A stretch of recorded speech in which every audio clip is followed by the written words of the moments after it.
So, thank you for sharing your sad experiences with us today here at Boaz. Welcome to the first session. It's a great pleasure to introduce the first speaker, Professor Andrea, who is going to talk to us about the deported German Jewish children and adolescents in the last phase of the war and shortly after liberation. Andrea is Deputy Director of the Center for Holocaust Studies at the Institute for Contemporary History in Munich and teaches at the University of Mannheim. Andrea's academic background is in history, and she holds a PhD degree from the University of Bochum. She joined the Institute of Contemporary History in 2007. Before that, she was a researcher at the Research Unit for Holocaust Literature at the University of Gießen. Her main research interests are the Holocaust in Eastern Europe, Jewish history during the Holocaust, and the history of the ghettos. Dear Andrea, the floor is yours. Thank you so much. I had a small presentation, so should I don't know, come there or? Maybe you should, if you want to play with the presentation, you should. I mean, it's just 4 slides anyway, so maybe I just ask you whenever. Yeah. Yeah, okay. Just enlarge it. So, yeah, thank you, Martina, so much for the nice introduction. And above all, thank you, Boaz and Verena, for organizing these really important workshops. And as we heard yesterday and just a few minutes ago, these topics are so important today. So thank you very much for having me.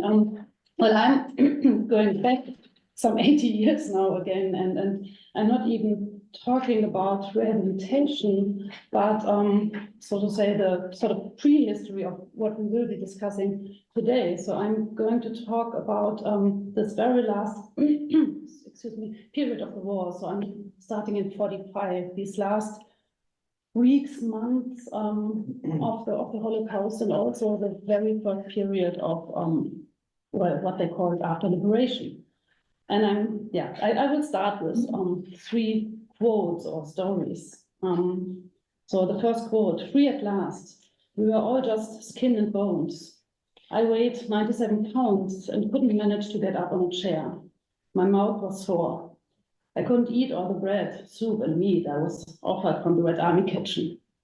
This is how Jürgen Jaschek, who had just turned 16, remembered his liberation in March 1945. And 15-year-old Manfred Obrodek had collapsed completely weakened on one of the infamous death marches. He was presumed dead and therefore left behind. He actually survived, and he writes about it. "Everything about me was as stiff as a dead person." He was, in fact, somewhat later on liberated by the Red Army, but had to nurse back to health for weeks in military hospitals and clinics before embarking on a really adventurous journey to his hometown. And in January 1946, 13-year-old Inge Rothschild remembered what she went through 1 year before. And you see her report on the slide, the first page of it. So she remembered in January 46, the beginning of 1945 in the Stutthof concentration camp. She wrote about her birthday and the time that followed. I quote, "On February 18th, 1945, the day I turned 13, my mother died. She was dragged to the crematorium by some kapos. A week later, the rest of us were transported to Gdansk with Soviet prisoners of war. One day, the SS withdrew from this barrack camp with all the prisoners who were still healthy. We sick people stayed behind, and some of the healthy people went into hiding. As the front approached, we went into an air raid shelter. When a Soviet prisoner looked outside 3 days later, he could no longer see any German soldiers. On March 31st, 1945, Red Army soldiers suddenly appeared at the door of the bunker. We were free."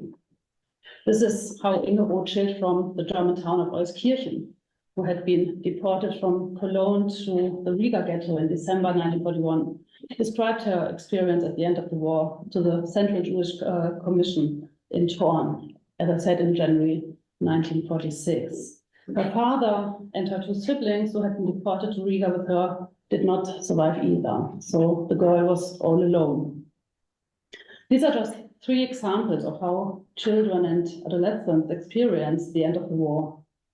All three had been deported from their German hometowns to what was then called the East in the winter of 1941-42, and they all survived the Riga ghetto as liquidation in November 43 and several camps after that.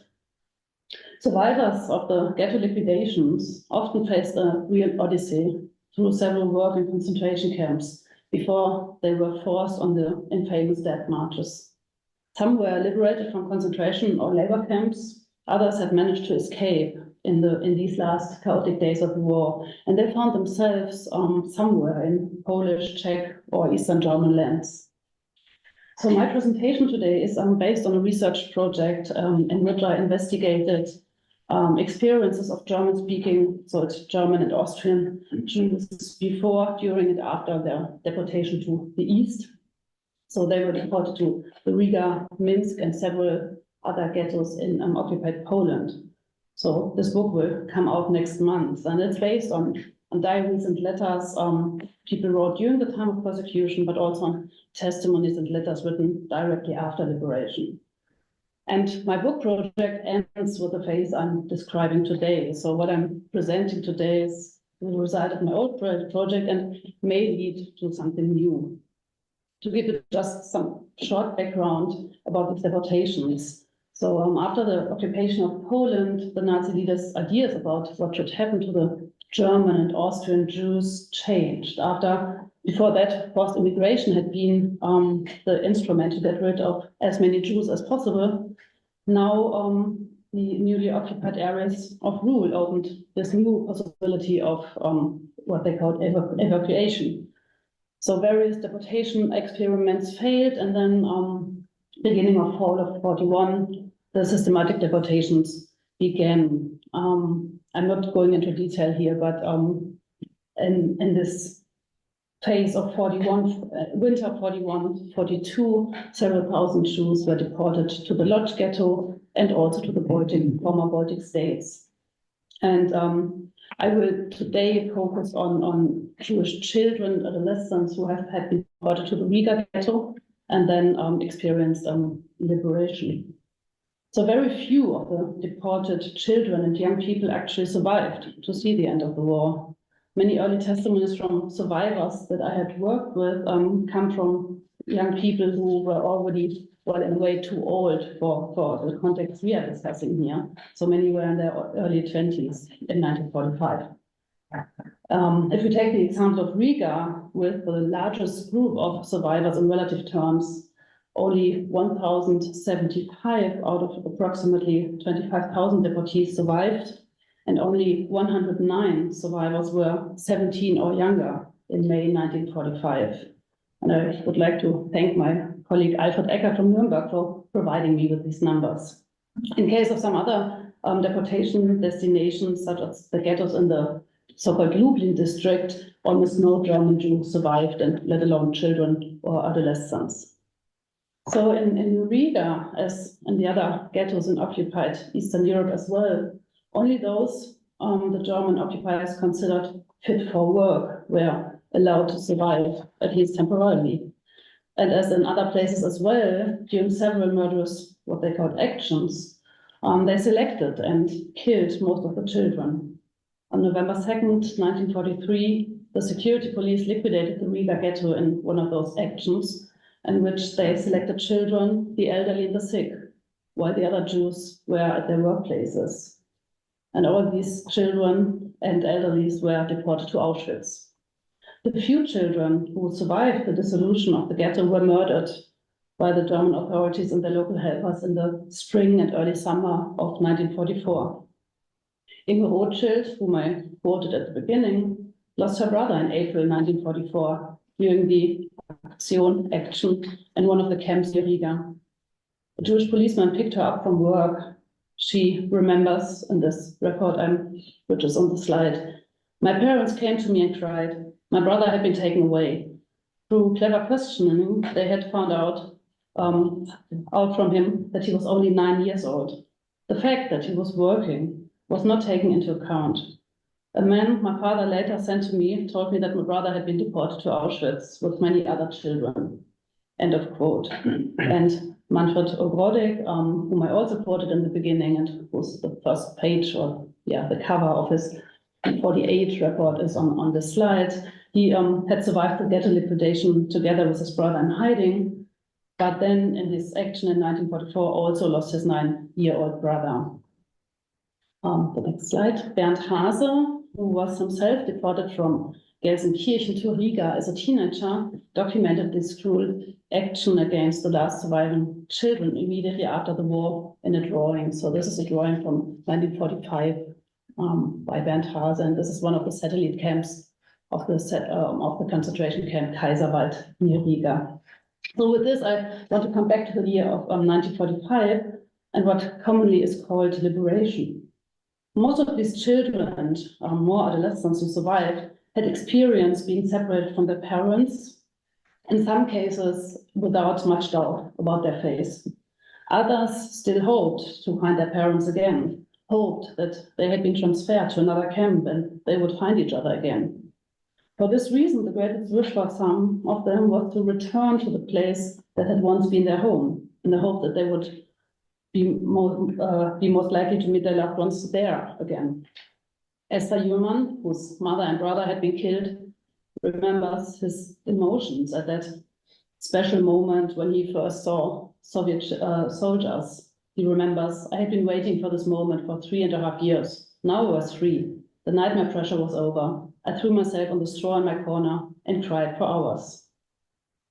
For many of them, it turned out to be a far less joyful moment than expected. Even if the moment of liberation was a great relief, and for many a moment of joy, this could not hide the fact that these young people were weak and ill. In this condition, they now had to embark on yet another journey into the unknown, which in many cases was dangerous and, in the chaotic situation of the last phase of the war, extremely uncertain. The survivors needed to recover, regain their strength, but they also desperately tried to find out about the fate of their loved ones. Many of them did not know where this home they might return to actually was. Some survivors were hoping to meet family members in their hometowns, so they tried to make it back, which was extremely difficult in these chaotic days of week, having to travel through different zones of Allied occupation. Some of the young survivors tell almost unbelievable stories about the odyssey they went through in these weeks or months. What most of them have in common is a moment shortly before liberation when they were so weak, sick, and desperate that they wanted to give up. They simply couldn't go on. This is also how 17-year-old Marga Griesbach describes it, who during the last phase of the war had been deported from Stutthof to a labor camp in Bromberg and was so weak that she simply no longer wanted to continue fighting. In the camp of Rieben, Isidor Nussenbaum even went to the so-called death barn because he couldn't and he didn't want to go on. He recalls, at the age of 17, I had become a part of a group of exhausted, dying men. When the first Soviet soldiers arrived, he sat up, completely exhausted, to see them, to experience the moment he had been waiting for since his deportation. When Soviet soldiers arrived, something happened to Marga Griesbach that is also described in most of the other testimonies. No longer used to the food she was given now, she became very, very sick. And this is something most of the survivors describe. And some even died in this first period after liberation. Still, she had to move on.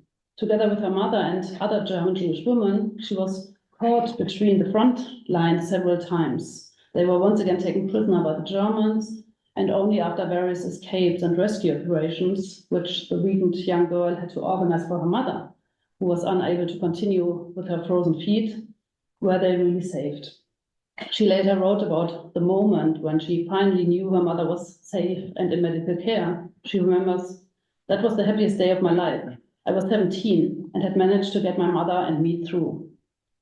And I find it very important here to stress these young survivors' agency. they acted and they made decisions. So this very weak and sick young girl managed to rescue her mother. So the extent to which persecuted children and young people had to grow up before their time, take on responsibility and make incredibly difficult decisions also becomes very clear here. And they could never know which decision was the right one. Isidor Nussensbaum's brother Siegfried died completely exhausted in the post-war turmoil as they tried to get away from the last place of their suffering. Isidor blamed himself for the rest of his life that they had not stayed in the camp of Rieden, where the former prisoners received medical care, as they heard later on. So I quote him, "We had made a fatal decision by leaving the camp on the day of liberation." So they often did not know where to turn, whether they still had relatives somewhere, or they already knew that all their loved ones were no longer alive, that they were completely alone and homeless. They were deeply exhausted and sick, and some died shortly after liberation from diseases such as typhus. And as I said, because their weakened bodies could no longer tolerate the food they were now being given. They had to make their way from the new Soviet-occupied part of Europe to their old homeland, which was not easy without papers or money. The last days of war were often so chaotic that they were caught between the fronts, in the truest sense of the word, always running the risk of being tracked down and murdered by German soldiers or SS-men. They were also confronted with mistrust. Some thought they were German perpetrators, did not believe their stories of persecution. After all, their mother tongue was German. The journey was sometimes dangerous, and some of the newly freed young women feared being raped by Soviet soldiers. Isidor Nussbaum suddenly found himself in Soviet custody, and to avoid being sent to Siberia with the deserters and spies, joined the Red Army, where he was sent to a panel company. He describes his feelings in this moment. "I felt betrayed and was devastated. Is this what justice looked like?" At some point, he could tell his story to a high-ranking military officer, and then he was released, received the appropriate papers, and was allowed to make his way to Dresden, where his odyssey had begun years earlier. As you can tell from these few examples, the journey to the post-war turmoil often was chaotic and protracted. Despite this, many of them tried to make their way to their hometowns, hoping to find their relatives. The uncertainty tormented them. The feeling of homelessness was particularly strong among these deported young German Jews. After all, the mass murder had been planned, organized, and carried out by their home country. Their neighbors were the murderers. Where were they supposed to be going now? These children and young people were deeply traumatized, even if they were eventually restored to such an extent that their physical condition allowed them to make the journey to Germany. Jürgen Jacek later recalls how he returned to his hometown of Lübeck and was initially able to stay with neighbors. He wet himself at night, which made him deeply uncomfortable and ashamed. Then there were the experiences he, like many others, now had to make. The neighbors, where his mother had stored some of her possessions before their deportation, now refused to give them back when the boy unexpectedly turned up at the doorstep. He still hoped to see his mother and brother again, but they had already been murdered in the spring of 1942. He immigrated to the United States in 1949.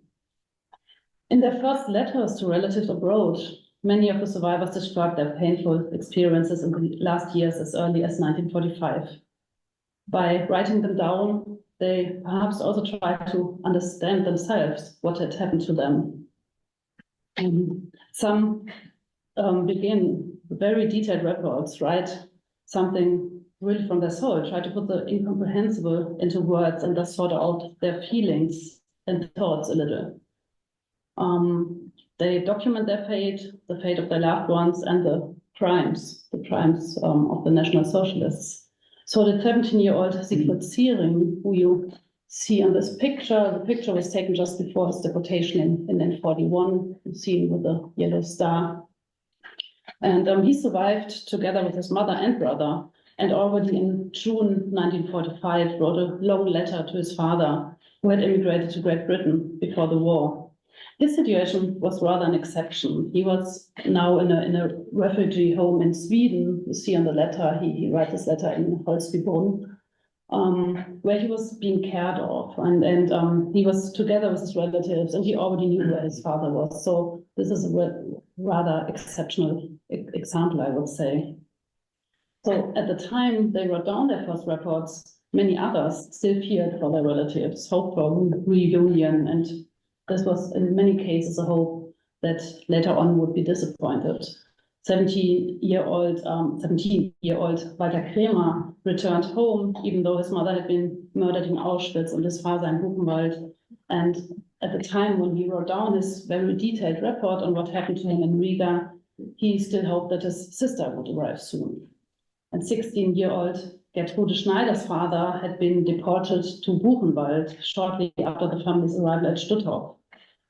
And shortly before the column left the camp, he managed to smuggle a greeting to the family through a fellow prisoner.